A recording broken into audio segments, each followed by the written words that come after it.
Euphoria saison 3 est là. Et avant de voir où les scénaristes vont emmener les personnages, j'avais envie de faire quelque chose de différent avec vous. On a créé des fiches psychologiques pour chacun des personnages qu'on a quittés à 17 ans. Et on s'est demandé, dans la vraie vie, 5 ans plus tard, ces personnes-là, elles deviennent quoi? Aujourd'hui, on termine la série des personnages principaux avec le profil de Maddie Perez. Il y a une phrase dans Euphoria qui résume tout Maddie. Maddie knew who she was from a very early age. Sauf que non. Maddie a grandi trop vite. Parce qu'elle a compris trop tôt comment fonctionnent les dynamiques de pouvoir dans ce monde. Et ça, c'est pas pareil que de savoir qui on est à un âge très jeune. Bonjour, moi c'est Amiokam, je lis Euphoria à travers le prisme de la psychologie pour apprendre ce que ces types de profils peuvent devenir dans la vraie vie.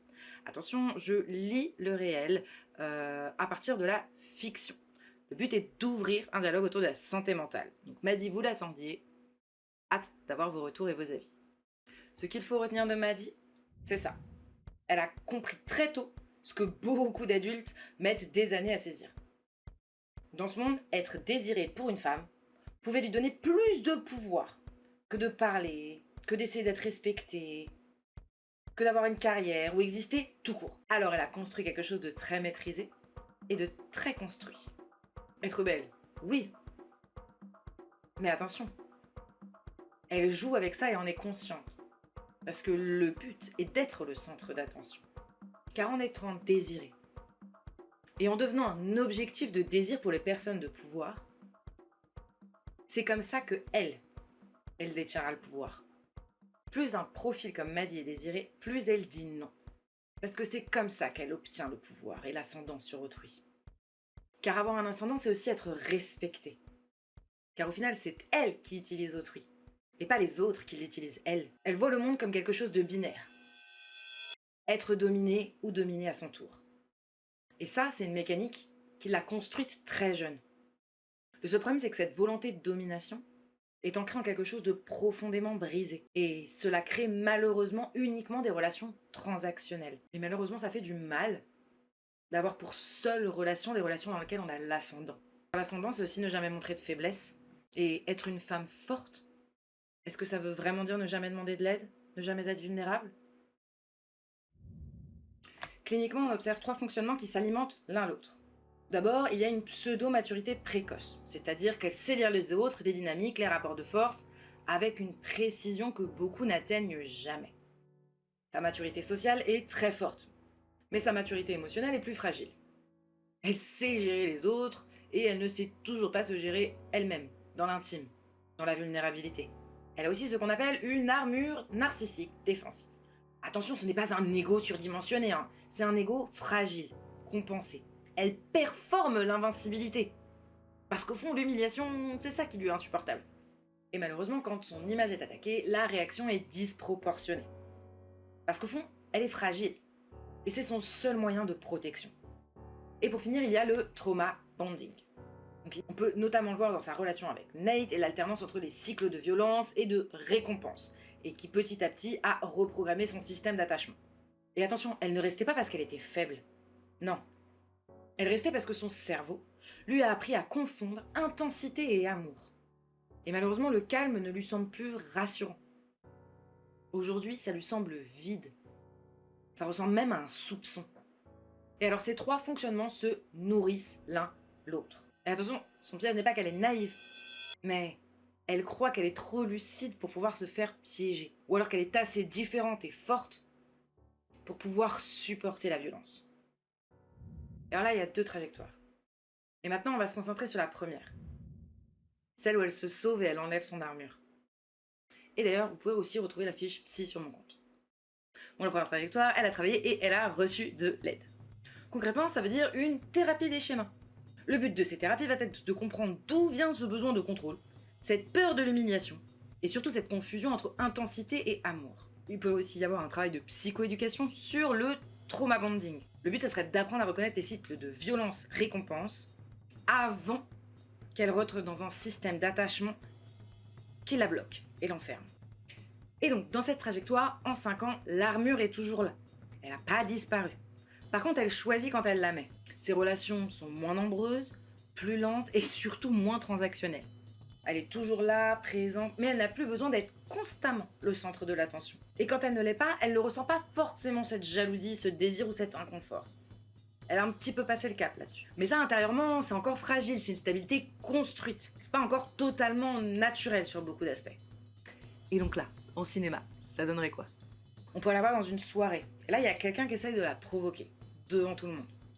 L'ancienne Maddy elle aurait réagi au quart de tour et elle lui aurait dit ses quatre vérités. Mais en même temps, ça lui aurait créé un conflit.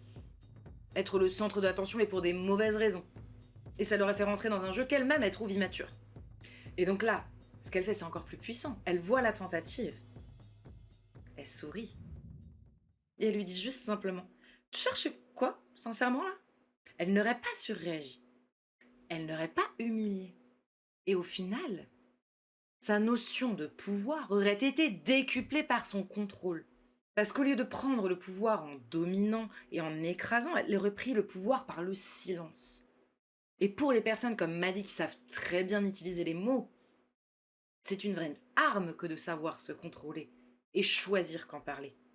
Donc là, la différence par rapport à avant, c'est qu'elle choisit les moments où elle réagit, les moments où elle donne de son temps, et les moments où elle utilise ses capacités.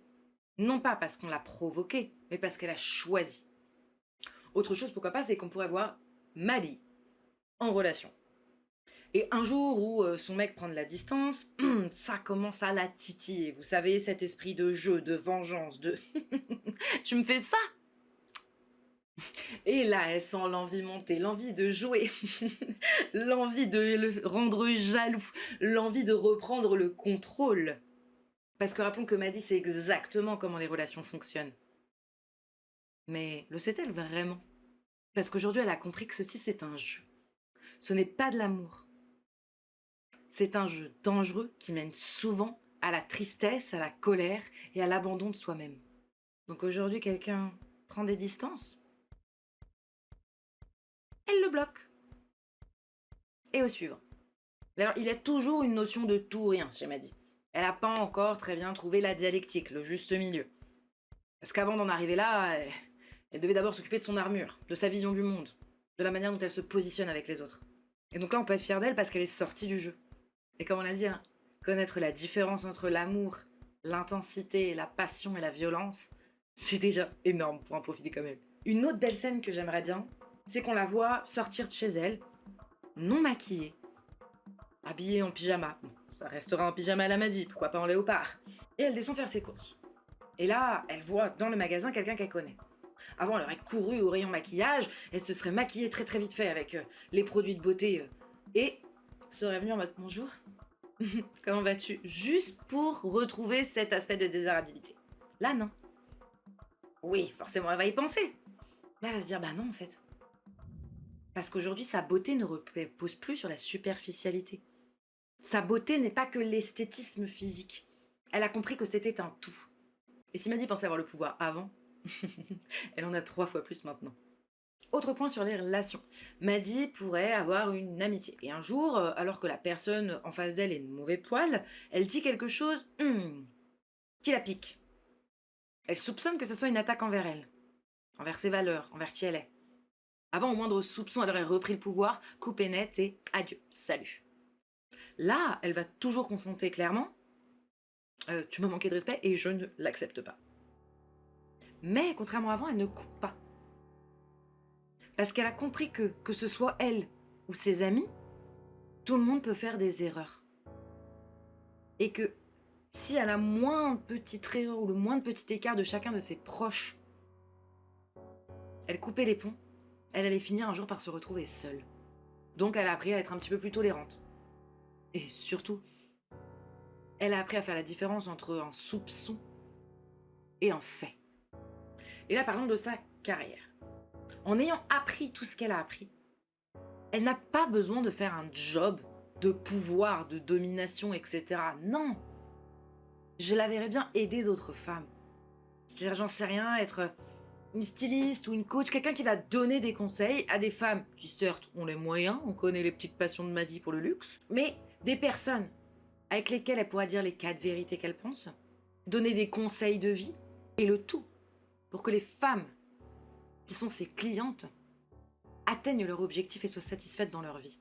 Parce que Maddy a un pouvoir et elle le sait. Et aujourd'hui, il serait temps qu'elle apprenne à le partager. Et donc pour la première fois, le pouvoir qu'elle avait sur les autres lui servirait à protéger, à aider et à transmettre ses savoirs. Donc voilà la trajectoire positive de Maddy. On ne voit pas quelqu'un de guéri, on voit quelqu'un qui essaye. On voit quelqu'un qui essaye de désapprendre tout ce qu'elle a appris. On voit quelqu'un qui essaye de faire confiance, d'être plus vulnérable. Et c'est dur, hein. Mais en même temps, ça lui apporte tellement. Elle a une carrière qui a du sens, des relations qui peuvent tenir sur le long terme. Et surtout, elle a plus de chances de trouver quelqu'un de sain puisqu'elle arrive à faire maintenant la différence entre violence et amour. Bon, ça c'est si elle fait le travail, parce que l'autre trajectoire, c'est pas la même histoire. La deuxième, c'est celle où elle n'a rien changé. Celle où son armure commence à se renfermer sur elle, au point qu'elle devienne trop lourde à porter. Et là, son armure défensive s'intensifie et elle lit les relations comme des rapports de force. Sauf qu'à 22 ans, c'est pire qu'à 17. Elle se croit encore meilleure pour décoder tous les signes. Mais il y a une différence entre croire que l'on est capable de tout décoder et comprendre les fonctionnements humains. Et son ego s'est tellement développé dans cette direction qu'elle croit avoir raison sur tout. Et donc ça s'est développé en action. Elle coupe la parole. Elle réagit de plus en plus vite, au moindre soupçon. Et même quand il n'y a rien, c'est-à-dire une personne de mauvaise humeur, elle va l'interpréter comme une attaque pour elle. Et elle ne laissera plus jamais personne lui marcher dessus. En tout cas, c'est comme ça qu'elle le voit dans sa tête. Donc c'est une défense, ce n'est pas une attaque. Ce qui est paradoxal un petit peu. Et donc là, en cinéma, ça donnerait quoi? Donc on pourrait la voir par exemple avec une amie proche. Et cette amie, elle est un peu bizarre ce soir-là. Et donc là, Maddy, elle analyse tout dans sa tête. Pourquoi elle est comme ça? Elle me cache quelque chose. Elle est en train de préparer quelque chose. Et donc dans sa tête, elle a déjà construit une histoire. Et une histoire dans laquelle cette personne, cette amie, est contre elle. Et donc elle va la provoquer plusieurs fois cette amie, jusqu'à temps que son amie explose, devient méchante avec elle. Et à ce moment-là, pouf, elle coupe la relation en entier. Parce qu'en faisant ça, ça lui a prouvé sa théorie. Et juste pour vous dire, dans mon histoire, l'amie, elle avait rien contre Maddy. Elle avait vécu un truc personnel dur. Et donc forcément, elle était de mauvais poil. Et donc à ce moment-là, cette amie, elle s'est fait humilier et abandonner par Maddy. Mais Maddy, elle n'avait même pas conscience que ça n'avait aucun rapport avec elle. Et donc littéralement, son armure narcissique défensive commence à avoir un impact sur ses relations. On pourrait la revoir dans une relation aussi. Malheureusement, ça se passerait un peu comme d'habitude. C'est-à-dire qu'au début, elle tiendrait son rôle très bien, etc. Et alors, c'est une relation dans laquelle elle a le contrôle. Elle dirige tout. Sauf qu'un jour, il y a un petit peu un shift de dynamique de pouvoir. Et alors, à ce moment-là, son premier réflexe, au lieu de trouver des excuses rationnelles ou de comprendre ce qui va pas dans son couple, non, ça va être de jouer. Parce qu'elle sait très bien qu'en jouant, ça crée une intensité. L'autre personne lui court après. Et tout ça pourquoi? Parce que ressentir des émotions sans avoir le contrôle, pour elle, c'est égal au danger. Et le jeu, c'est sa manière de ne pas être en position de faiblesse. Et malheureusement aussi, quand tu n'as connu que le jeu comme amour, tu ne sais pas qu'il existe d'autres manières d'aimer. Ou sinon, alors là, pour son métier, on pourrait la voir dans un milieu masculin. Au début, elle ne serait pas prise au sérieux. Ça la titillerait, elle serrait les dents. Et au moment où elle aurait le même poste que ses congénères, elle deviendrait pire qu'eux.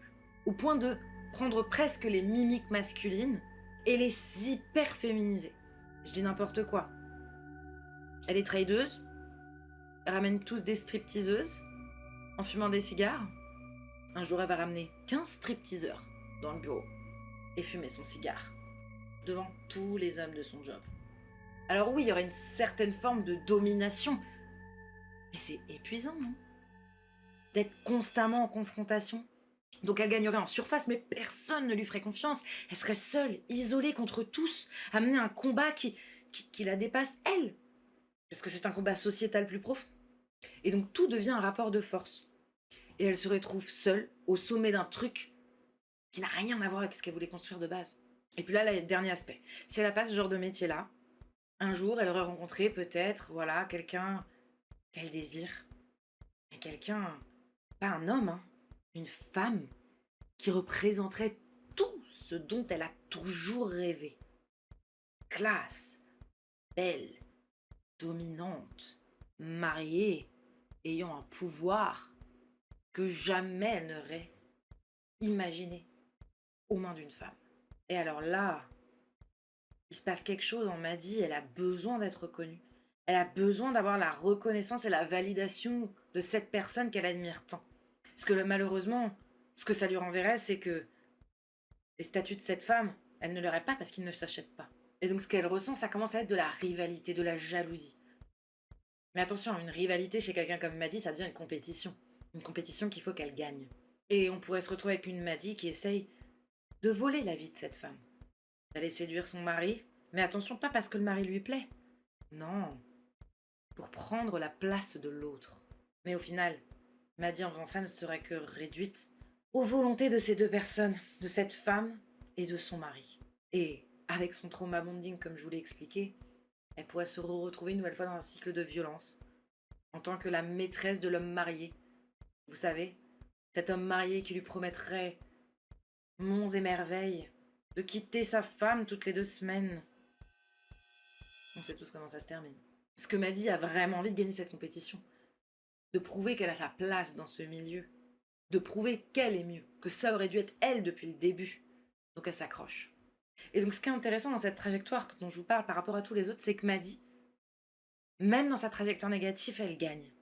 Parce que Maddy, elle gagne presque tout le temps. Parce que déjà, en tant que femme, elle a compris quelque chose que beaucoup de femmes ne comprennent même jamais tout au long de leur vie. Elle a compris comment utiliser son corps, son esthétisme, sa désirabilité, et d'en profiter tant qu'elle est encore jeune, comme un axe de pouvoir. Et le problème, c'est qu'elle gagne tout le temps, ouais. Mais au bout d'un moment, elle a tellement de victoires qu'elle sait même pas pourquoi elle se bat. Et parce qu'à un moment, gagner des combats qui sont inutiles, qui sont épuisants, qui te donnent des prix ou une reconnaissance dans des milieux dans lesquels tu ne veux pas grandir, ça sert à quoi? Voire même, ça peut desservir tes objectifs. Mais au bout d'un moment, dans cette trajectoire-là, est-ce qu'elle aura vraiment un objectif?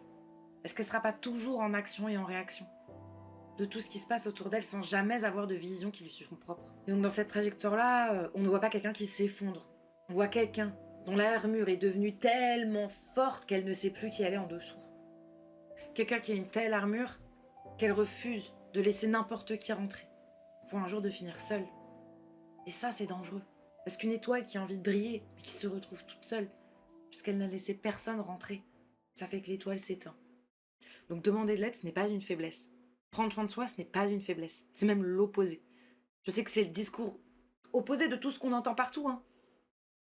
Mais je vous promets que ça vaut le coup. Donc c'est ça le vrai futur de Maddy. C'est pas est-ce qu'elle réussit, elle gagne ou quelque chose comme ça. Non, non, non, non. C'est est-ce qu'un jour elle apprendra à exister sans l'armure qu'elle a? Ou alors est-ce qu'elle continue de la renforcer jusqu'à ce temps de ne plus savoir ce qu'elle protège? Donc si tu te reconnais toi ou des proches dans ce profil, c'est-à-dire des personnes qui paraissent fortes de l'extérieur, dont on a l'impression qu'ils ont tout, mais qui au final n'ont rien, prends soin de toi. Et surtout, apprends à être un peu plus vulnérable. Apprends à montrer des parties de toi qui te font peur, parce que tes personnes sont prêtes à l'accepter. Et c'est qu'en essayant que tu trouveras les bonnes personnes pour t'accompagner. Et pour toutes les autres personnes qui confondent amour, passion, violence, je vous en supplie, renseignez-vous sur ces sujets. Apprenez. Parce qu'une fois qu'on l'a vu, c'est plus facile de s'en sortir. Et attention, il y a la théorie et la pratique. On peut tout connaître de ces schémas et pourtant retomber dedans. Et les profils comme Maddy, qui ne prennent pas soin d'eux, malheureusement, vont finir par répéter les schémas qui leur ont fait si mal. Donc enlève ton armure parce que ce n'est pas une preuve de force. C'est une violence que tu t'infliges à toi-même.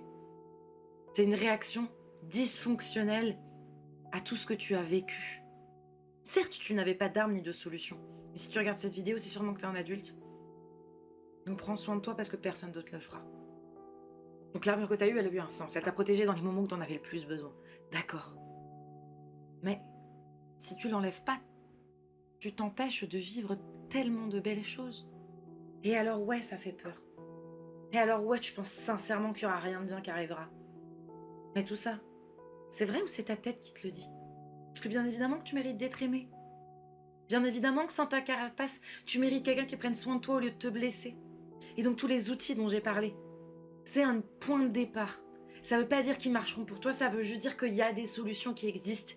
Et malheureusement, on ne nous les transmet pas. Donc prends du temps pour toi, pour réfléchir à toi, pour réfléchir à ce que tu veux. Et surtout, je comprends que la vie intense paraît plus belle que la vie monotone. Mais la vie monotone est plus sécurisante et va permettre aux personnes qui la vivent de vivre plus longtemps que ce côté passionnel, que ce côté brûlant. Parce que le feu, ça brûle. Le feu, ça consume. Et tu peux devenir cendre. Et rappelons que ces séries nous montrent comment aller mal, mais pas comment aller mieux. Donc merci d'avoir suivi, c'est le final des derniers gros personnages. Il y a moyen que je vous fasse aussi Fesco, Kat, etc. Mais bon, ce sera jamais cette série de vidéos assez longue. Donc déjà merci d'avoir suivi toute la série. Je sais que vous êtes pas mal et ça me fait extrêmement plaisir. Et ouais, si vous êtes là, c'est qu'il y a un des personnages qui vous a touché, donc prenez soin de vous. Sincèrement. Et merci aussi pour la bienveillance, pour le soutien, pour tout ça.